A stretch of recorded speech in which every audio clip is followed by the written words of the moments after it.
창세기가 50장까지 있고 크게 두 부분으로 나눌 수 있다고 말씀을 드렸습니다. 전반부가 몇 장까지였죠? 11장까지고 후반부가 오늘 12장부터 시작됩니다. 우리가 지난주까지 보았던 11장까지는 하나님의 창조와 인간의 타락, 인간의 범죄, 그리고 타락한 죄인들이 하나님을 떠나서 죄를 퍼뜨리고 어떻게 자기들의 왕국을 이루고 살아가는가 하는 것을 노아의 홍수와 바벨탑 사건을 통해서 보여주었습니다. 그리고 그 속에서도 하나님의 구원의 은혜는 아벨과 셋과 노아와 셈을 통하여 이어져 가고 있었죠. 죄악이 관영한 죄악의 그 흐름들 속에서도 하나님의 구원의 역사는 면면히 이어져 가고 있었던 것을 전반부를 통해서 우리가 볼 수 있습니다. 근데 창세기 전반부에 나타난 하나님의 구원의 역사는 아주 초보적인 그림이에요. 뚜렷하게 나타나지는 않습니다. 이제 오늘부터 시작되는 창세기 12장부터는 네 인물이 등장하죠. 아브라함과 이삭과 야곱과 요셉이라는 네 인물을 중심으로 12장부터 50장까지 연결이 되어요. 근데 이 네 인물이 누구냐 하면 소위 말하는 믿음의 조상들입니다. 그 창세기 전반부에 아담, 아벨, 셋, 그리고 노아, 그리고 셈으로 이어지는 이 희미한 초보적인 구원의 하나님의 역사가 이제 12장부터 아브라함과 이삭과 야곱과 요셉을 이어가면서 훨씬 더 구체적이고 그리고 상세하게 죄인들에게 임하는 하나님의 구원이 어떻게 임하고 있는가, 그리고 하나님이 그의 백성들을 어떻게 만들어 가시는가 하는 것들을 이 네 명의 인물들을 통해서 클로즈업해서 보여줍니다. 그러니까 후반부에 나오는 네 명의 인물 누구라고요? 아브라함과 이삭과 야곱과 요셉은 하나님이 그의 백성을 어떻게 구원해 가는가, 하나님이 택한 자들을 어떻게 하나님의 백성으로 일생 동안 만들어 가시는가를 보여주는 하나의 모델들이에요. 근데 사실은 네 명이 등장하는데 아브라함, 이삭, 야곱이죠. 근데 우리가 창세기에서 하나님을 부를 때 어떤 하나님이라고 불러요? 아브라함의 하나님, 이삭의 하나님, 야곱의 하나님이라고 불러요. 누구는 빠져요? 요셉은 빠진단 말이에요. 아브라함의 하나님, 이삭의 하나님, 야곱의 하나님, 요셉의 하나님이라는 말은 안 하죠. 왜 그런가 하면 사실 요셉은 야곱의 이야기로 이어져 가는, 야곱의 이야기에서 이어져 나오는 한 줄기의 인물로 등장하지 요셉 독립으로 나오지 않습니다. 그래서 아브라함과 이삭과 야곱의 하나님이라고 말하고 이 세 명의 인물을 중심으로 해서 하나님의 구원이 죄인들의 틈바구니 속에서 어떤 방식으로 이루어져 가는가 하는 것들을 우리에게 보여주죠. 그 중에서도 오늘 본문은 창세기 후반부의 서론적인 내용이에요. 아브라함을 부르는 그런 장면입니다.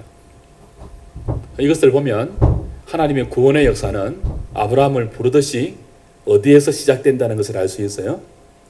죄인들을 부르시는 것에서부터 시작되는 것을 우리가 알 수 있습니다. 하나님의 구원의 역사는 어디서부터 시작한다고요? 부르심에서부터. 누구의 부르심에서부터예요? 하나님의 부르심으로 구원의 역사가 시작되는 거예요. 12장 1절은 바로 아브라함을 부르시는 하나님의 부르심입니다. 여호와께서 아브라함에게 뭐 하시대요? 이르시되 너는 너의 고향 그리고 친척과 아버지의 집을 떠나 내가 네게 보여주는 땅으로 가라. 그렇게 하나님은 아브라함에게 말씀으로 임하셔서 아브라함을 불러내세요. 지금 이 하나님이 아브라함을 부르는 곳은 하란입니다. 11장 후반부에 보면 하란이에요. 하란은 바벨론과 가나안 사이에 있는 꼭지점에 있는 그런 지역이에요. 그러니까 사도행전 7장 2절 3절에 보면 창세기 12장 1절에서 부르는 것이 하나님의 첫 번째 부름이 아닌 것을 알 수가 있어요. 하나님의 첫 번째 부르심은 창세기 7장 사도행전 7장 2절 3절에서 스데반이 설교할 때 아브라함에 대해서 이렇게 말을 하죠. 하나님께서 아브라함을 어디에서 불렀다고요? 메소포타미아 갈대아 우르에 있었을 때에 하나님이 영광 중에 나타나셔서 아브라함에게 말씀했다. 똑같이 말씀한 거예요. 너는 너의 본토 친척 아비 집을 떠나서 내가 네게 지시하는 땅으로 가라. 그런 말씀이 나와요. 그러니까 하나님의 첫 번째 부르심은 바벨론 땅에 있는 갈대아 우르, 메소포타미아 거기에서부터 아브라함을 불렀어요. 근데 무슨 이유인지는 모르겠지만 아브라함이 곧바로 하나님이 지시하는 땅으로 가지 않고 중간에 어디에 머물러 있었던 거예요? 하란에 꽤 오랜 세월을 아버지 데라와 함께 머물러 있었던 거예요. 그게 11장 후반부에 나오는 데라의 족보에서 설명되어 있었죠. 그리고 11장 마지막에 데라의 죽음이 나옵니다. 아브라함의 아버지 데라가 하란에서 죽어요. 그리고 그 아브라함의 아버지 데라가 하란에서 죽자 말자 12장 1절에서 하나님이 아브라함을 뭐예요? 다시 부르세요. 다시. 너는 너의 본토 친척 아비 집을 떠나라. 그리고 내가 네게 가르치는 땅, 지시하는 땅으로 가라. 두 번째 하나님 말씀이 임하는 거죠. 그래서 이 말씀을 주시면서 동시에 약속을 주시죠.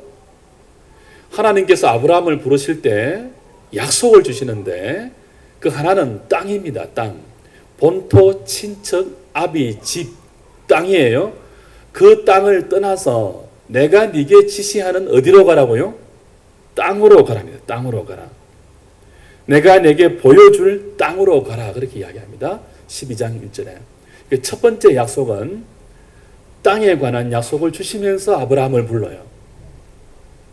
지금 네가 살고 있는 땅에서 떠나서 내가 네게 보여주는 새로운 땅으로 가라. 땅에 관한 약속으로 부르심을 하고, 두 번째는 무슨 약속을 하세요? 내가 너로 2절에 보니까 큰 민족을 이루어 줄게. 자손에 관한 약속, 민족에 관한 약속을 주세요. 내가 복을 줄 것이다. 너는 복이 될 것이다. 내가 너를 축복하는 자에게는 축복하고 너를 저주하는 자에게는 저주하면서 너를 보호하고 인도하고 지키실 것이다. 그러니까 너는 본토 친척 아비 집을 떠나서 내가 가르쳐주는 땅으로 가라. 내가 너를 지켜줄 것이기 때문에 가라. 그렇게 이야기하십니다. 하나님이 아브라함을 부르실 때 주신 이 두 가지 약속은 여기서 끝나는 게 아니에요. 창세기 13장, 17장, 22장 계속해서 반복됩니다. 아브라함이 믿음이 식어지고 또 본토 친척 아비 집의 근성을 따라서 살려고 할 때마다 하나님은 다시 아브라함이 나타나시 다시 말씀하세요.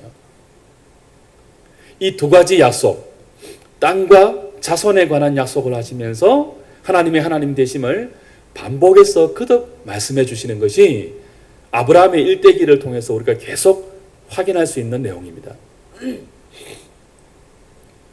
그리고 이것은 아브라함에게서 끝나는 것이 아니에요.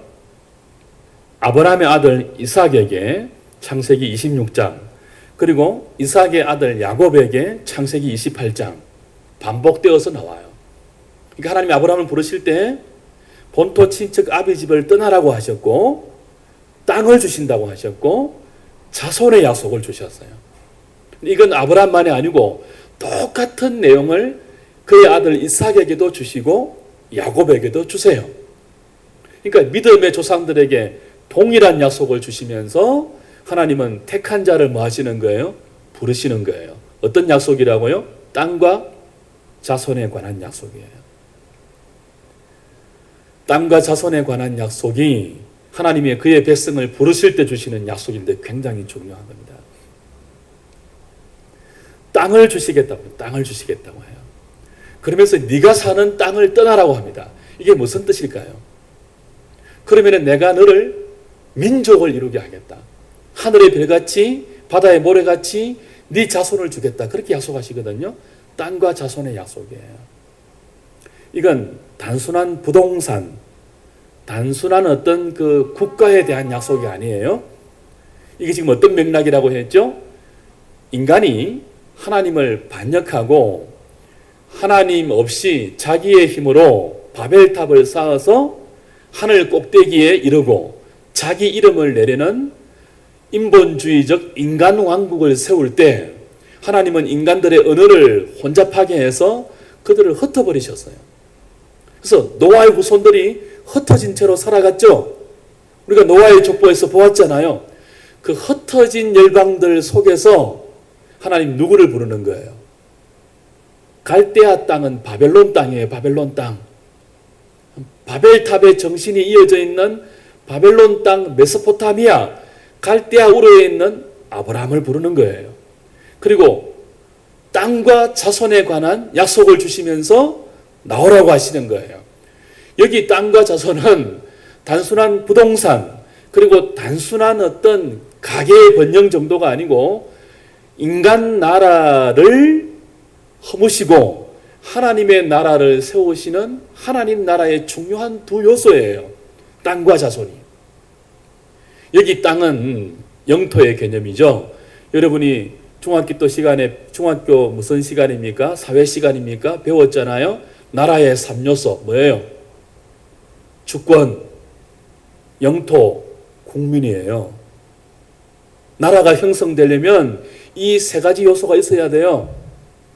주권과 영토와 국민이에요. 하나님의 나라도 나라입니다. 하나님의 나라도 똑같이 3요소가 있어야 돼요. 하나님 나라의 주권은 하나님이죠. 주권자 하나님. 그 주권자 하나님의 통치를 받는 국민이 누구예요? 자손들이에요. 자손들, 민족. 아브라함의 후손들. 내가 너로 하여금 큰 민족을 이루게 할 것이다. 하나님의 백성들이에요. 하나님의 통치를 받는 하나님의 백성들. 그 약속이죠. 자손들은. 땅이 뭡니까? 땅. 나라의 3요소 땅. 국토입니다. 국토. 영토. 이 영토는 주권자의 통치가 임하는 개념이에요. 그러니까 하나님 나라의 국토라는 개념이 땅인데 아브라함에게 약속하신 땅은 하나님 나라의 영토의 개념이죠. 하나님의 통치를 받는 영역. 그러니까 하나님께서 다스리겠다는 뜻이에요. 몇 번 설명을 드렸죠. 우리나라에 있는 미국 대사관은 누구의 영토예요? 미국의 영토예요. 땅덩어리는 어디에 있지만 대한민국에 있지만 누구의 통치권이 있기 때문에요? 미국 대통령의 통치권이 있는 곳이기 때문에 땅덩어리는 대한민국 안에 있지만 미국 대사관은요, 미국의 영토라니까요.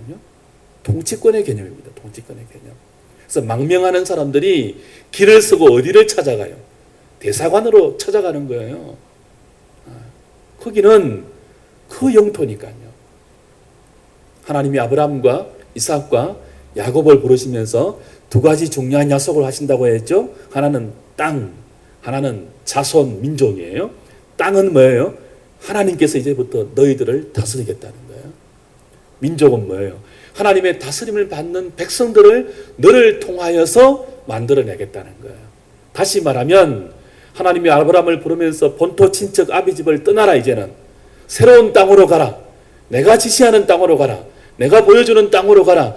그곳에서 내가 너를 다스리겠다. 그곳에서 내가 너의 하나님이 되고 너는 나의 백성이 될 것이다. 다시 말하면 내가 너를 택해서 내가 너를 나의 백성 만들고 내가 너를 나의 자녀 만들어 가겠다. 그런 말씀이에요. 그 부르심이에요. 주위에 있는 모든 사람들은, 지금 아브라함 주위에 있는 모든 사람들은 어떤 나라 만들어 가고 있습니까? 자기들의 나라를 만들어 가고 있는 중이에요. 하나님이 흩어버릴지 모르는, 아니 하나님이 흩어시고야 마는 자기들의 왕국을 애를 쓰면서 만들고 있어요. 자기의 이름을 내는 자기의 나라를 만들고 있단 말이에요. 그 중에서 하나님이 아브라함을 불러서 하나님의 나라를 만드시겠다고 말씀하고 있는 것입니다. 그리고 내가 너를 지키고 내가 너를 인도하고 내가 너에게 복이 될 것이다 약속하시죠. 주 안에 사랑하는 여러분, 아버지 데라가 죽었을 때 하나님 말씀이 아브라함에게 두 번째 임하였고, 이 말씀이 두 번째 임하였을 때 아브라함의 삶이 바뀝니다. 이때 4절에 보니까 이때 아브라함 나이 몇 세예요? 75세예요. 75세. 여러분 75세 때에 정착해 있는 삶의 모든 근거지가 있는 오랫동안 살아왔던 주거지를 떠나는 것 몇 세 때라고요? 75살 때. 쉬운 일입니까? 쉽지 않은 일입니까? 쉬운 일 아닙니다. 75세 때에 떠나는 것. 근데 이 말씀이 들려왔을 때 아버지 데라가 죽고 하란에 오랫동안 살았던 아브라함에게 본토 친척 아비집을 이제는 떠나야 된다. 너. 내가 너를 향한 계획을 갖고 있다. 내가 네가 살아갈 나의 통치를 받고 새롭게 살아갈 땅을 계획하고 있다. 내가 너를 통하여 만들어갈 나의 나라를 계획하고 있다. 이 말씀이 들려왔을 때 수많은 인생들 속에서 다 자기의 왕국을 건설하고 다 자기의 바벨탑을 쌓아가고 있는 그 시점에 아브라함에게 임한 하나님의 나라를 아브라함을 통해서 건설해 가겠다는 그 나라의 복된 부르심을 들었을 때 아브라함의 삶이 바뀝니다. 아브라함의 삶은 75세 때가 삶의 분기점이에요. 75세 전, 75세 후 이렇게 나눌 수 있습니다. 아브라함의 삶의 BC와 AD예요. 이 시간이. 하나님 말씀이 임하는 이 시간. 사실 이 말씀이 임하기 전에도 아브라함은 살고 있었습니다. 별로 문제 없이 살고 있었어요. 평범하게 살고 있었어요. 그럼 이 말씀을 받기 전에 이 말씀이 아브라함의 심령 가운데 하나님의 놀라운 역사로 들어오기 이전에 아브라함의 삶은요, 사실은 의미 없는 삶입니다. 그냥 사는 거였어요. 그냥 사는 거. 왜 사는지 몰랐어요. 남들이 공부하니까 아브라함도 공부했고요. 남들이 직장생활 하니까 아브라함도 직장생활 했어요. 안 하면은 큰일 나는 줄 알고 했어요. 그냥 남들이 다 하니까. 남들이 결혼하니까 아브라함도 했습니다. 남들이 자식을 낳으니까 아브라함도 낳았어요. 남들이 성공해야 한다니까 아브라함도 성공해야 하는 줄 알고 성공을 위해서 줄기차게 75세까지 살아왔어요. 남들이 뭐라고 하면 그것이 그렇게 중요한 줄 알고 닥치는 대로 다른 사람들이 하는 대로 다 따라서 살아왔습니다. 75년 동안 말이죠. 그렇게 살다가 때로는 성공도 하고요. 때로는 실패도 했습니다. 때로는 울기도 하고 때로는 웃기도 했습니다. 그러나 아버지 데라가 죽고 오늘 하란에서 정착하여 살고 있는 아브라함에게 하나님 말씀이 청천벽력처럼 임했어요. 아브라함아, 너는 그렇게 살아서는 안 되는 존재야. 너를 향한 나의 계획은 그게 아니야. 남들처럼 그렇게 사는 게 아니야. 왜 공부하는지 모르고, 왜 직장 다니는지 모르고, 왜 결혼하는지 모르고, 왜 아이를 키우는지 모르고 그렇게 사는 그게 너를 향한 나의 계획이 아니야. 본토 친척 아비집을 떠나라.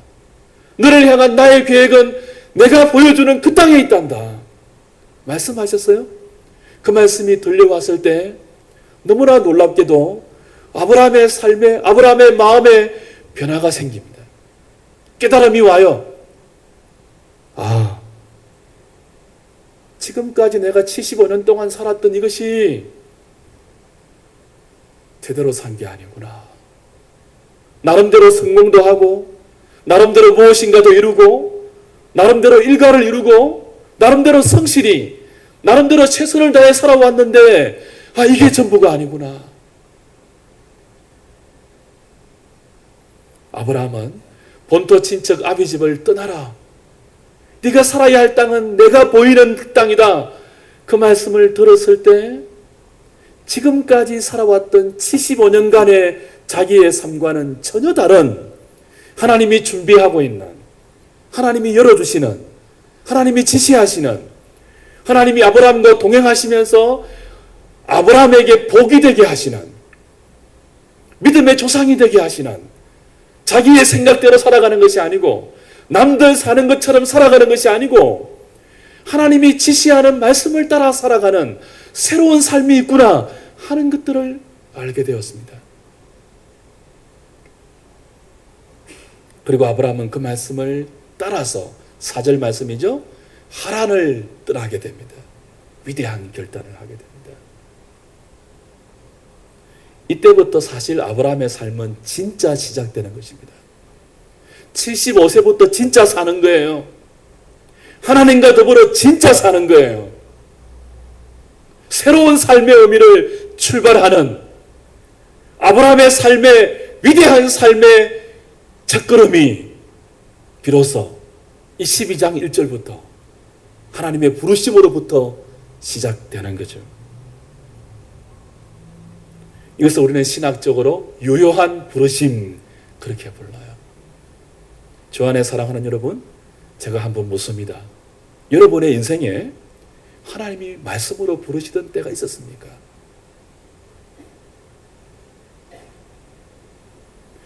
하나님이 나를 부르고 있어. 여러분 그걸 느끼신 때가 있었습니까? 부르심이 있어야 믿음이 시작됩니다.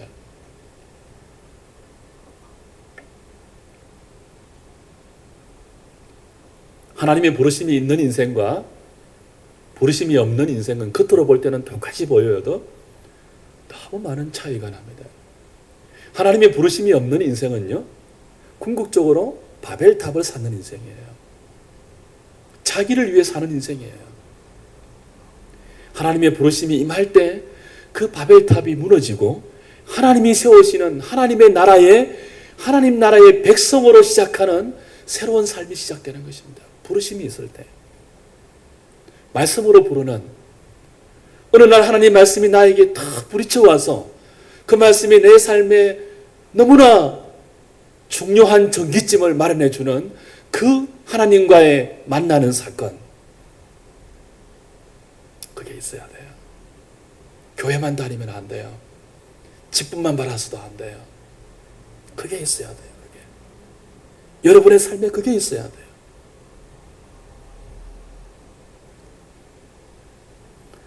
하나님이 아브라함을 이 복된 부르심으로 불렀는데요.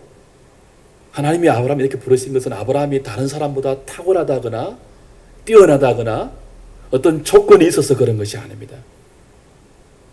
그야 말로 주권적인 하나님의 택하심의 은혜예요. 에베소서 우리가 요즘 묵상하는 그 말씀처럼 그의 기쁘신 뜻대로 아브라함을 부르신 거예요. 셈의 자손 가운데 아브라함을 부르신 거예요. 앞으로 이 죄 많은 세상 속에서 하나님 백성들로 부름받은 모든 사람들은 자기의 실력이나 자기의 조건이나 자기의 외모 때문이 아니고 주권적인 하나님의 부르심 때문에 그런 것입니다. 은혜 때문에 부름받는 것입니다. 그리고 하나님께 택함받아 부름받은 사람은 예외 없이 아브라함처럼 다 이렇게 말씀에 사로잡힘을 받아야 합니다. 그래야 진짜 사는 삶이 시작되는 것입니다. 말씀에 사로잡히는 것.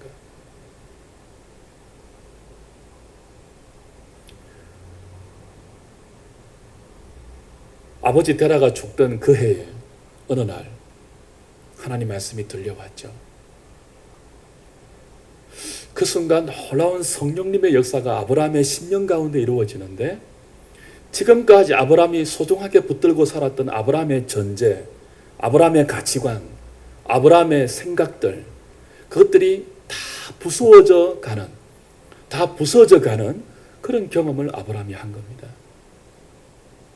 하나님의 부르심은 우리의 전제들을 부수는 역사로 다가옵니다. 하나님 없이 쌓아왔던 모든 기초들을 허무는 것으로 다가와요. 허물고 새롭게 짓는 거죠. 믿음은. 부수고 새롭게 건축하는 거죠. 지금까지 아브라함은 자기의 경험으로 살아왔고 자기의 실력과 자기의 지혜와 자기의 힘과 자기의 능력으로 살아왔어요. 근데 본토 친척 아비 집을 떠나는 것은 아브라함의 능력이 아닙니다. 75세 때 어떤 미친 사람이 잘 살고 있는 자기 삶의 근거지를 다 버리고 어디로 가는지도 모른 채 정처 없이 한 걸음 한 걸음 인도하는 하나님의 지시를 따라 자기의 삶을 내어 맡깁니까? 어떤 미친 사람이 그렇게 합니까? 75세 때에. 이건 사람의 능력이 아니에요. 하나님의 능력은 이렇게 우리에게 임합니다. 그게 부르심입니다. 유효한 부르심입니다. 주 안에 사랑하는 여러분,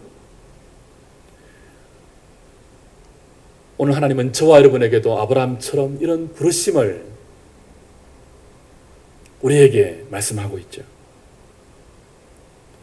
너의 본토 친척 아비 집을 떠나라. 본토 친척, 아브라함의 본토 친척 아비 집이 어디예요? 갈대아 우르예요? 갈대아 우르는 메소포타미아예요? 메소포타미아가 어디예요? 바벨론이에요. 바벨론. 바벨론이 뭐라고 했죠? 지난주에? 바벨탑을 쌓았던 거예요. 바벨탑의 정신이 뭐예요? 하늘 꼭대기에 이 탑을 쌓아서 흩어짐을 면하고 우리의 이름을 지면에 내자. 우리의 이름을 내자. 하나님과 방불해지려는 끝없이 자기를 위해 살아가는 자기의 왕국입니다. 원래 인간은 그렇게 지원받지 않았죠. 인간이 어떻게 지원받았다고 했죠? 인간은 하나님의 형상으로 지어졌어요. 하나님의 형상으로 지어졌다는 것은 삼중적인 존재로 지어졌다 그런 뜻입니다. 하나님이 삼위일체 하나님이에요. 성부, 성자, 성령 하나님이에요. 그 하나님의 형상을 따라서 하나님은 인간을 하나님의 모양대로 하나님의 형상대로 지었습니다. 하나님과 다른 사람과 자연이라는 삼중관계 속에서 언약을 신실하게 수행하는 언약적 존재로 지으셨어요. 인간은 하나님과 관계하는 언약적인 존재예요. 자기 혼자 살 수 없는 하나님께 지원받았기 때문에 created person, 지원받은 피조물이에요. 하나님께 지원받았기 때문에 하나님을 의존할 수밖에 없는, 하나님을 의지해야 하는 의존적인 존재, 하나님 앞에서 하나님과의 언약을 통해서 하나님과 관계하며 살아야 하는, 마음을 다하고 뜻을 다하고 목숨을 다하여 하나님을 사랑하고 하나님을 의지해야 하는 존재, 인간이에요. 뿐만 아니고 인간은 뭐예요? 혼자 살 수 없어요. 부부를 돕는 배필로 주셔서 다른 사람을, 내 이웃을 내 몸처럼 사랑하며 살도록, 다른 사람과 관계하며 살도록 하나님은 인간을 그렇게 지으셨어요. 단독자로 살지 않도록 돕는 배필로 서로가 서로를 사랑하며 살도록 지었단 말이에요. 뿐만 아니고 하나님은 인간에게 자연을 다스리는 언약을 주셨습니다. 생육하고 번성하고 다스리라 그랬어요. 하나님의 대리 통치자로서 이 모든 피조 세계 가운데, 이 지구촌 가운데 하나님은 인간을 통하여서 하나님의 은혜와 하나님의 복과 하나님의 자비를 모든 피조물들에게 나누어 주기를 원하셨습니다. 인간은 이렇게 살도록 지원받았어요. 하나님을 사랑하고 이웃을 사랑하고 모든 생태계 자연 피조 세계 가운데 하나님의 복된 대리 통치자로서 하나님의 생명과 은혜의 풍성함을 나누어 주는 그런 존재로 지원받았단 말이에요. 근데 죄는 하나님의 형상을 송두리째 빼앗아가 버렸습니다. 하나님과 이웃과 자연을 관계하면서 삼중적인 존재로 살아가야 할 이 고귀한, 이 존귀한 인간이 범죄한 이후에 어떻게 되었습니까? 자기만 추구하는 에고이스트, 바벨탑을 쌓고 뭐라고 했다고요? 우리 이름을 내자. 자기가 왕이 되는 나라. 첫 번째도 자기, 두 번째도 자기, 세 번째도 자기. 자기를 위해서 하나님도 동원하고 다른 사람도 동원하고 자연도 파괴하는, 자기밖에 모르는 이기적인 존재가 되어버렸습니다. 그게 본토 친척 아비 집에 속성이에요. 자기만 추구하는 사람들의 삶의 방식을 하나님은 뭐라고 표현하신다고요? 본토, 친척, 아비집, 갈대아, 우르, 메소포타미아, 바벨론, 바벨이라고 이야기하십니다. 바벨. 이 세상 나라 속에서 하나님은 당신의 택한 자를 부르시는데 어떻게 부르신다고요? 그 원리를 떠나라. 너는 그렇게 살아서는 안 돼. 너는 나도 이용하고 다른 사람도 이용하고 자연도 파괴하면서 너 자신만의 성공을 꿈꾸고 이루어서 자신의 왕국을 형성하는 그런 인생이 되어서는 안 돼. 그건 죽음이야. 그건 티끌이야. 내가 지시하는 새로운 땅이 있단다. 그것으로 오렴. 내가 너와 함께 해줄게. 내가 복이 되어줄게. 너의 힘으로 사는 것이 아니고 나의 은혜로 사는 새로운 삶이 있단다. 주 안에 사랑하는 여러분, 여러분의 심령 가운데 하나님이 도전하는 하나님 나라에 대한 이 부르심이, 이 복된 부르심이 있었던가요?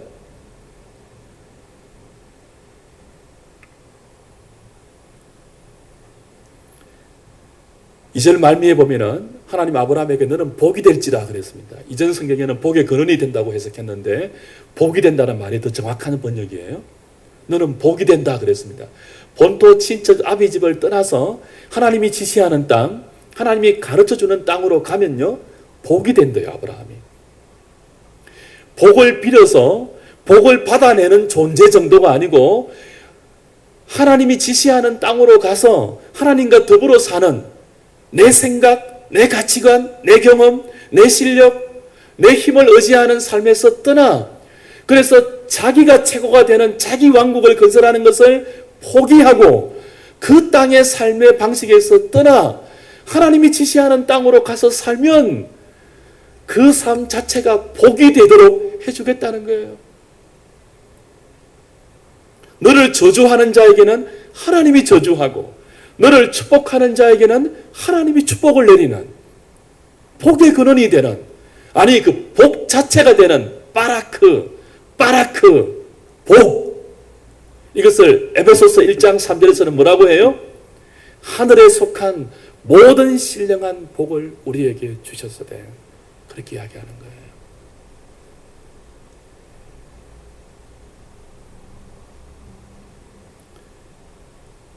아브라함이 하나님의 부르심을 받아서 본토 친척 아비집을 떠나는 것은 사실은 위대한 모험입니다. 굉장히 위험한 모험이에요. 근데 하나님 말씀은 뭐예요? 그게 위험하게 보일지 모르겠지만 진짜 복이라는 거예요. 진짜 바라크라는 거예요. 그 삶 자체가 복이 되게 하겠다, 하나님. 이건 모든 간접적인 복이 아닙니다. 이 땅에서 사람들이 꿈꾸고 바라는 것은 다 간접적인 복이에요. 잘 되는 것, 오래 사는 것, 건강한 것, 부자 되는 것, 성공하는 것, 유명해지는 것, 이게 다 간접적인 복이에요. 여러분, 사형수가 있다고 칩시다. 사형수가 감옥에 갇혀서 사형받을 날짜를 기다리고 있어요. 사형수에게 가장 필요한 복이 뭘까요?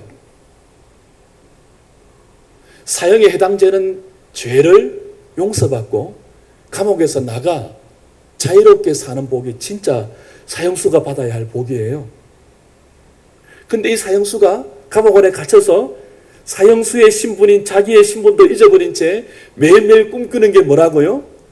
고깃국입니다. 고깃국. 사형수에게 고깃국은 진짜 복이 아니에요. 감옥에 갇혀 죽을 날짜만 기다리고 있는 사형수가 고깃국 좀 많이 먹으면 어떻고 좀 적게 먹으면 어때요? 근데 이 사형수가 자기의 신분은 모르고 자기의 운명은 모르고 자기에게 진짜 필요한 은혜와 진짜 필요한 복은 모르고 오늘은 고깃국 많이 먹어서 배불러 행복해. 오늘은 고깃국이 없네. 불행해. 고깃국 때문에 울고 웃는다면 어리석은 사람이죠. 아브라함에게 주신 하나님의 복은 사형수에게 고깃국 정도에 해당되는 복이 아니에요. 땅과 자손은 고깃국 정도가 아니에요. 죄인들 틈바구니 속에서 하나님이 불러서 용서해주는, 그 죄를 용서해주고 하나님의 백성으로 부르는 하나님과 더불어 사는 새로운 자유의 삶, 진짜 삶, 그 삶을 주는 진짜 복이란 말이에요.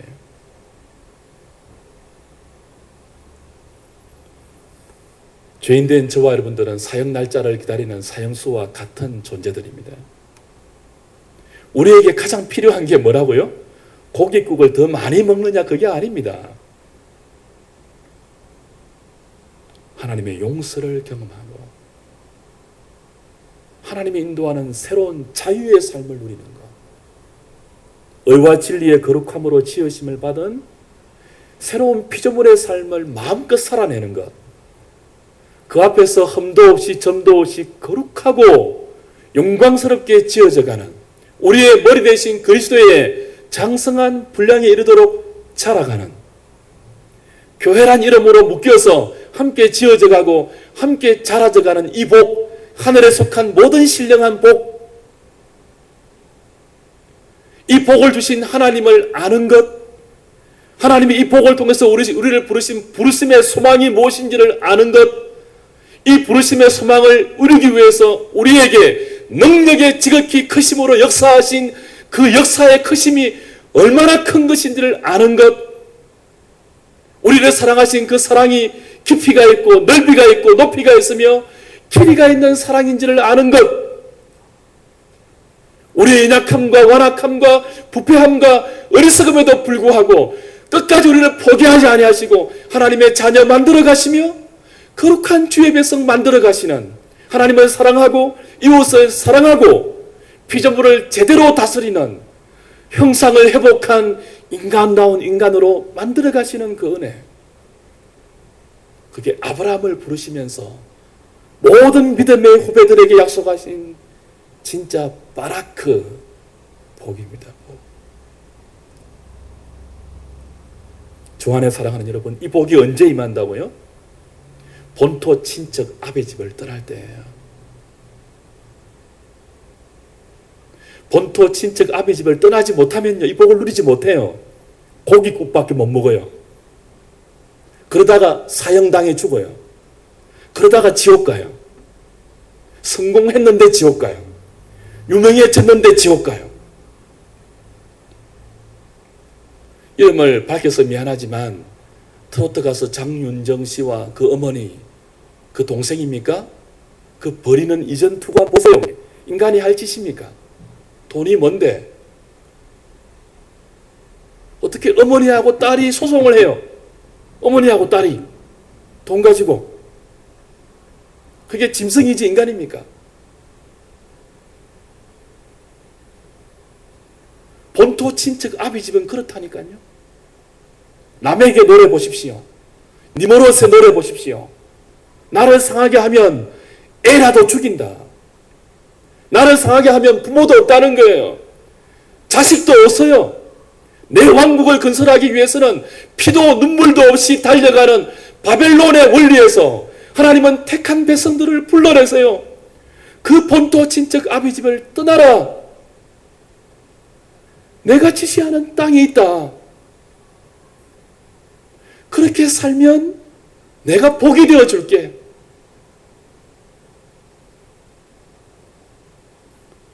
주 안에 사랑하는 여러분, 저와 여러분들을 부르시는 하나님이 어떤 분인지를 모를 때 우리는 하나님이 아무리 떠나라고 해도 떠나지를 못해요.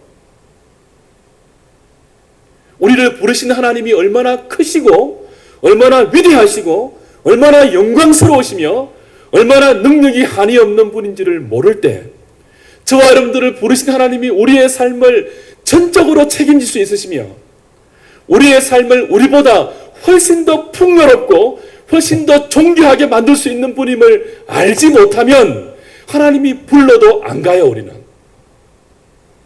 그래서 바울의 기도가 뭐였습니까? 에베소 교회를 하는 기도가 뭐였습니까? 하나님께서 지혜와 계시의 정신을 너희에게 주사 너희 마음 눈이 밝아져 하나님을 알고, 하나님을 알고. 하나님을 모르기 때문에 수많은 사람들이 연속되는 하나님의 부르심 앞에서도 떠나지를 못해요. 아까워서 본토 친척 아비 집을 떠나지를 못해요. 망설여요. 하나님보다 본토 친척 아비 집이 더 귀하게 보이기 때문에 그렇죠.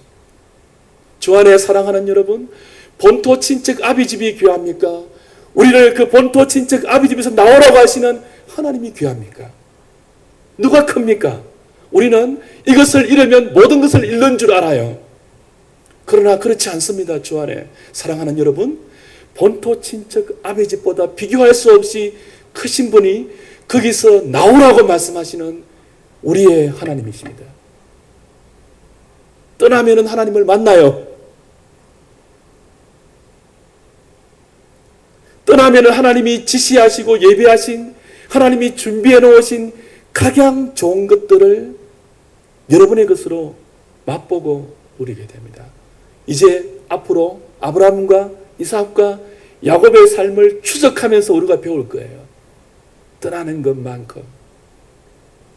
하나님의 부르심은 예수를 믿을 때 한 번만이 아닙니다.